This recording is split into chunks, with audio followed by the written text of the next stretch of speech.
अकोल्यातील पंचशील नगर परिसरात सम्राट अशोक जयंतीनिमित्त तब्बल 3500 स्क्वेअर फूट भव्य रांगोळी साकारण्यात आली।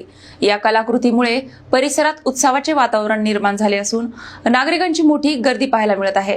अकोला शहरातील पंचशील नगर आणि न्यू तापडिया नगर परिसरात चक्रवर्ती सम्राट अशोक जयंतीनिमित्त भव्य रांगोळी साकारण्यात आली आहे।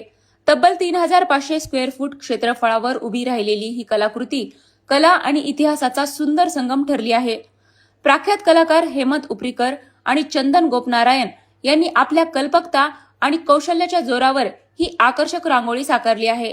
सम्राट अशोकांच्या गौरवशाली इतिहासाचे आणि धम्मचक्र प्रवर्तनाच्या विचारांचे प्रभावी चित्रण या रांगोळीत करण्यात आले आहे।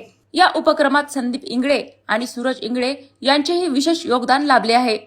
या भव्य रांगोळीमुळे परिसरात उत्सवाचे वातावरण निर्माण झाले असून अकोलेकर मोठ्या उत्साहाने या कलाकृतीला भेट